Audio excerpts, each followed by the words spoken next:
Hello again. In front of me you can see a collection of Minidisc players.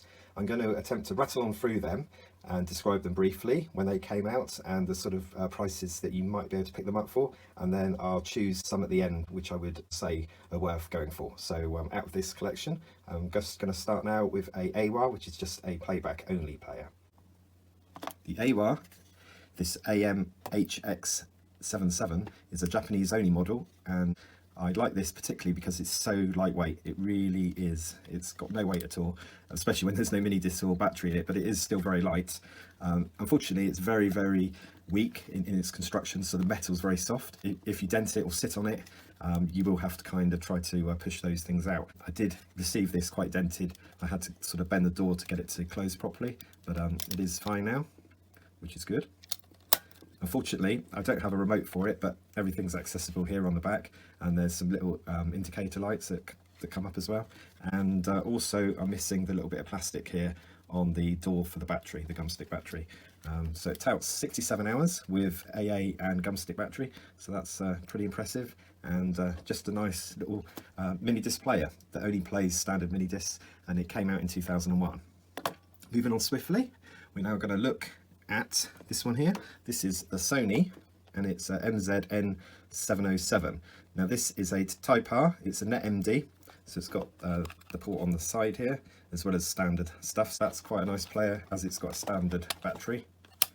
It's quite lightweight in itself, and with this Sony it came out in 2002.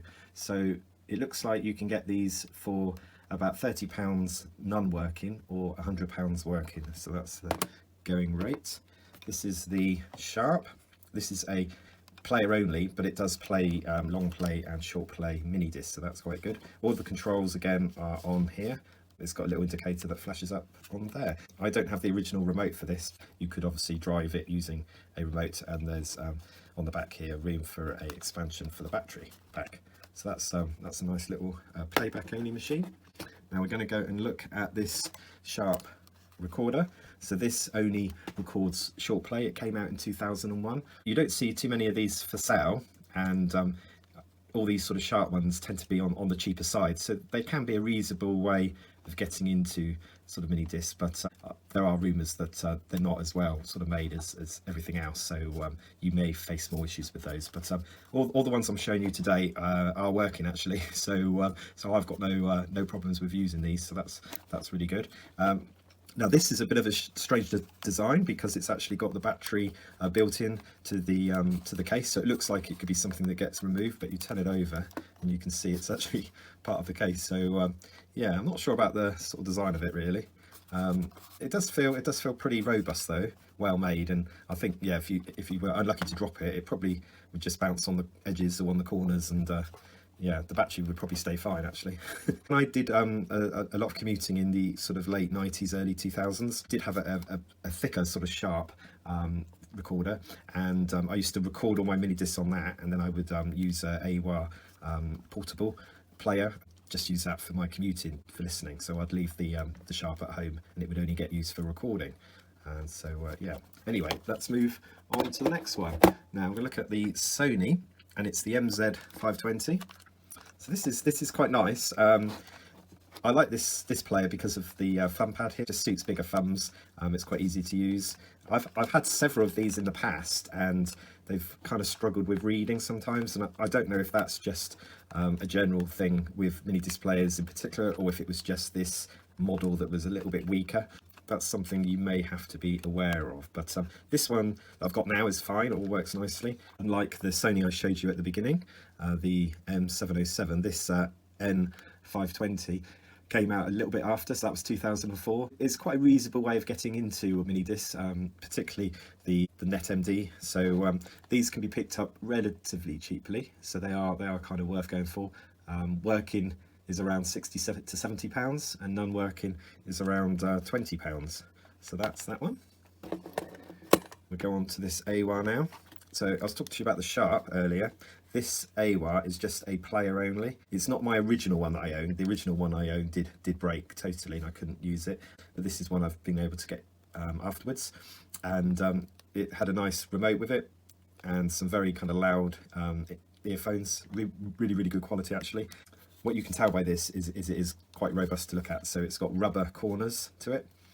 It's relatively light. It's all metal, so well, apart from the inner bit in here, it's got a pretty big hefty kind of catch on the front, which you could argue might get in the way. No, it is a nice player. It's a standard play only, unfortunately, but it did work well. The thing I liked about it really when I was commuting on trains was the placement of the buttons. It just made it easier to control. So you have this in your pocket, this way up sort of thing, and once you kind of got used to the order of the buttons, it was fine. So yeah, so that was really good. So that's the Awa, and you might be able to pick these up for around £40 working, but they are only players anyway. So on to the next one.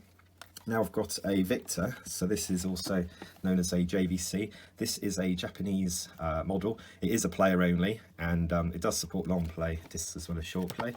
The good thing about it is you can drive it from all the buttons. It does need a special remote. I couldn't find a remote. I was kind of looking for one for it, and I sort of chanced my arm on a JVC one, hoping that would work it, but unfortunately it didn't. So I'm still kind of on the lookout for a remote for that, and it looks like it can take its expansion pack there as well. So it is a gum stick player again. It can be quite expensive. I've seen it sort of advertised for around £90, but it did come out in 2004, so it's one of the later ones. And this one, I think you agree, is quite nice to look at. So that's that one. Okay, we'll move on to a Sony now. It's the Sony MZN710. This again is another Net MD Walkman. It's quite a sought after model, and this one is nice. It's a nice sort of dark blue. It will show up, you know, marks and scratches there. That's the only thing. If it had been silver, then it may have looked a little bit different. So this is a Type S. Not bad. Controls in a reasonable sort of place here. You can see I've got the expansion pack to this, and it will take gum stick batteries as well. It's got everything I showed you on one of the other ones actually, so it's got the USB there.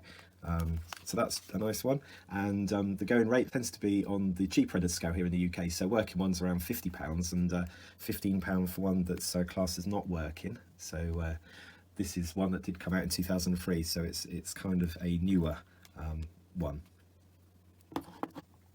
Sony MZN710. This is, I would say, quite a classic looking one. Makes it good as a collectible item. It's £50 working and £20 not working. It's just been well thought about. The buttons and everything are kind of in the right sort of places for things.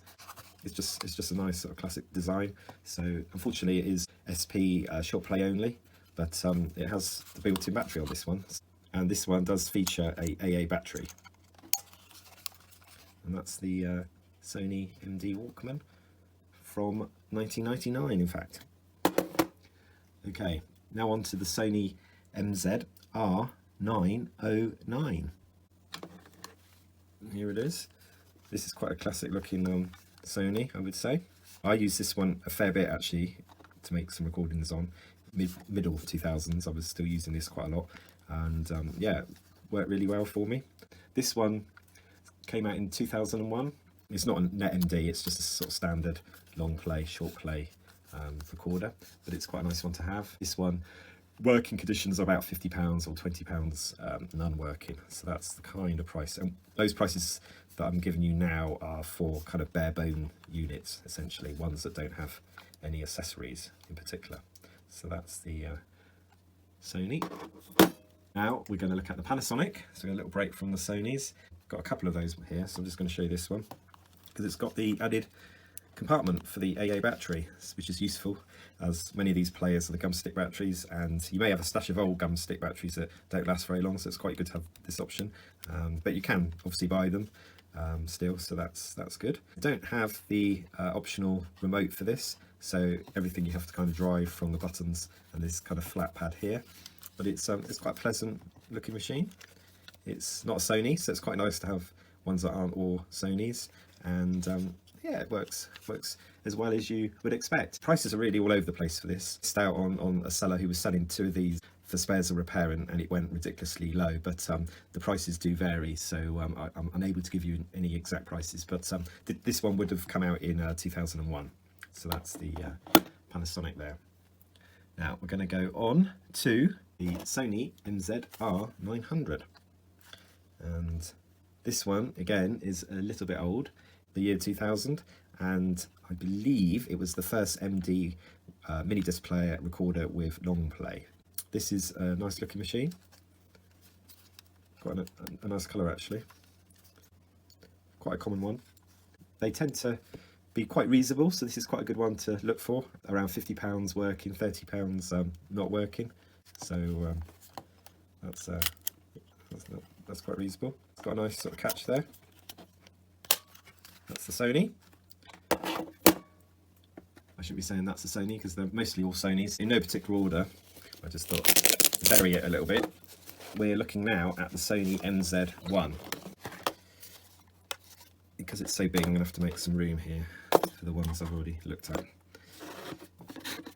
Okay, so let's put that down. That is a beast, isn't it? It's a front loader. Now interestingly, some of the sharps were a little bit like this, with just like a slot on the smaller kind of sharp portables that were available. I don't have one to show here. All working, apart from the battery. So the battery is a real beast on these. If I just slide that.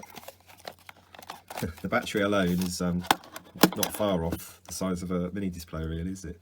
There you go. It's big and it's heavy. It's not lithium, unfortunately. There are caddies, I think, that you can get to host regular kind of batteries in, so it might be something I look at, although maybe I could have a go at rebuilding this or taking part of this apart, but probably make a right mess of it. So maybe I'll wait. That just slides in there. So this is the first one. It came out in 1992, so that's a long time before a lot of these sort of smaller portables were available. A working one would be around £100 plus, and you may be fortunate to score one for less than that, for around 40. And it's a nice one to have as a comparison. It does take up space, so just be warned, but it is a nice one to have for a comparison machine. And just show you that little AWA against it, which is obviously just a player, but there's the little AWA. And there's the beast. So I shall pop that back into its nice bag, which is still in good condition actually. The case for it, I should say. That's it in the case. Nice strap there. So yeah, you can see why it probably didn't do particularly well at the beginning, because there were already lots of small cassette players about that weren't bad actually around that sort of time, so this would have been quite chunky. And obviously portable CD players would have been a similar size, but they would have been a lot lighter. People who bought these were possibly buying them just for recording. That's the beast. That's the first one. I'll put that to one side. Onto the Sharp MD MT285. This one, I can't find much information out about it at all. So it would be an early 2000s model. It's an LP SP model as well. So a lot of Sharps are only short play. So this one, fortunately, is long play as well. It's got a bit of a design problem, I think, this one. I mean, if I had seen this for new in a shop, some Sonys and things alongside, I probably wouldn't have gone for anything like this. As a sort of second-hand purchase, and I was actually lucky to get it boxed as well, so that's one of the reasons why I went for it. It's an all-plastic affair, so it's not of the quality of the earlier Sharps, but it works fine. It's got, as I showed you, the battery compartment, a reasonable one. If you can score it online, you'll probably pick it up relatively cheaply, so you're probably looking at around £40 for one class that's not working, and a bit more for a working one. As for finding out any sort of extra information about it and to be able to compare it to earlier Sharps, really not much out there on the internet. So if you have any extra information, please include in the comments. So move that out of the way. Okay, so we go to an AWA. Well, these are the same. So they're the Awa F65 model. So it's AM F65, and was an AM F70 model, and that featured a different type of remote, and the remote had a display, and I believe the recorder as well had a backlight to it. So these don't, because they're kind of the budget version, but they're nicely made. They're quite big, I suppose, compared to a lot of ones that you can get, and they tend to be quite cheap. They're sort of around £50 working, and you'll be stretched to find sort of adverts for these where they're not working. So I think they're probably pretty good, robust recorders and players. But one thing to be mindful of is the battery. So the battery isn't standard, and you have to kind of go out your way to either make yourself a battery and you know, to get it to work, or just run it off the main sort of thing. I'll just show you this one first. So this is the first one I picked up. Made my own battery. I want to say I made my own. I sourced my own battery for it. It's just about sort of fits in there. It kind of pushes on the lid a little bit, so it's a little bit raised, but it does work, and it will charge when you plug that in. You know, into the adapter 4.5. It charges up quite well, and you can play it and use it. So that was a mod that I made, but that battery in there is fixed. So that's been soldered in that one. And let's close that up. Actually, if I just show you, you can see kind of what it looks like in there. So that's that. And then the other one, I was just able to find a higher power battery for it. I made a video about this actually quite some time ago, so you can have a look into my channel. Basically, it's a very small battery. There you go. It's starting to go bad, but it's not. I don't think it's leaking yet. It looks clean in there, which is good. So that's been in there a little while. Getting a little bit sweaty, that battery, but that is the sort of thing that you can do. So you can get something that's 3.7 volts, like a AAA size battery, and you can kind of pack it in basically. You won't short it, and I've got a little block of foil in there, so I'll put that to one side. So we'll have to dispose of that battery now. Okay, so on to another Sony again, and this is a MZR37. It came out in 1999. I quite like this because, unlike a lot of the other Minidiscs, it is unique. It is quite different, and surprisingly, it's got room for its batteries here, the 2 batteries it takes. It has had some corrosion from someone else, unfortunately. That needs a little bit of a clean up there, but it works well, and it's just a standard recorder, very straightforward, but just a nice kind of looking one to have. That's the R37. Onto the Sony MZN710 next. Now this one is another MD LP recorder, Type R. It's quite a bog standard model, cheap to purchase. Something like this now is around £40 working, £20 not working, and they come out in 2003. Now a lot of these ones were out around the time of Net MD, so there's a lot more preference for those devices. You can probably pick up those quite reusable.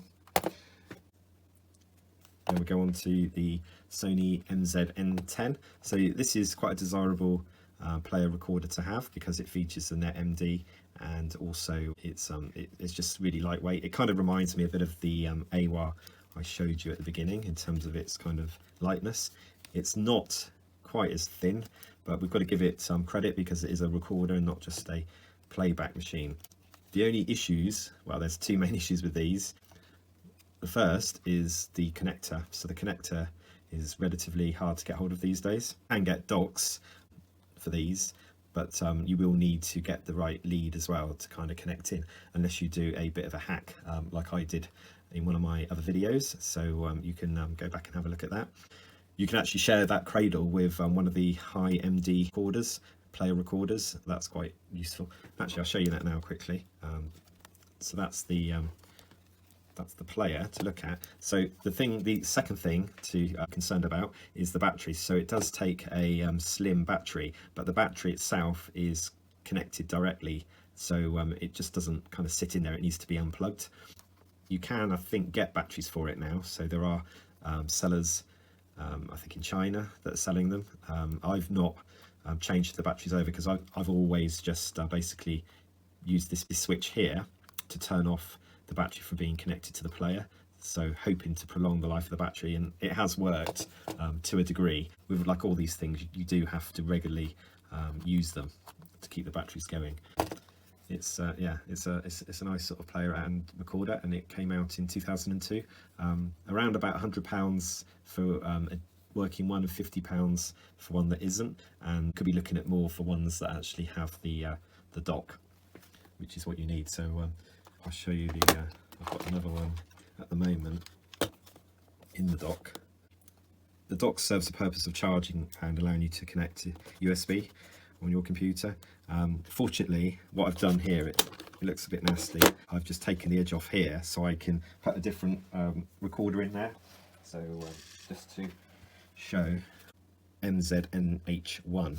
So that shares the same dock, but it does have its own cradle, but you can be sneaky and you can get them to share the cradles. So that's that one. But we go on to those in a minute in my next video. So this is now going to be put down on here, and we're going to go for the last one now. Last one is a Sony. Again, it's a sports version and chunky. So this is a MZS1. Almost looks like S2 there, doesn't it? But it is a S1 model. So your disc goes in like that, and the catch is underneath there, so you can accidentally eject that when you're out and about. I wouldn't submerge this into like the ocean or the pool or something.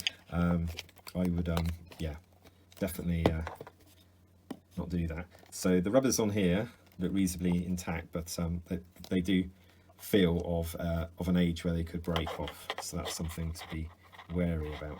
So you've got a kind of like a thumb jog controller there, a thumb stick, and it's got a hold switch as well.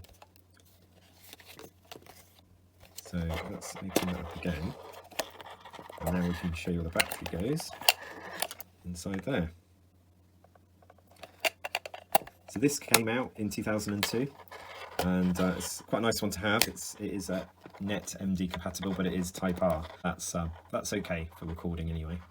I think Type S was supposedly better for playback, but I can't remember if that's true. Anyway, that's the sports version, which I'm lucky I've got this box, but I don't have the original headphones, but I do have everything else. So that's my mini disc players that are standard players essentially. Overlooking all of that, at the back there, is one of the mini disc killers. It's a Diamond Rio PMP 300. So these little buggers, because they came out very cheaply made and in vast quantities, as well as lots of other MP3 players, they kind of stole the mini disc sort of market really, and made digital music more accessible for the masses, I would say, or at least cheaper.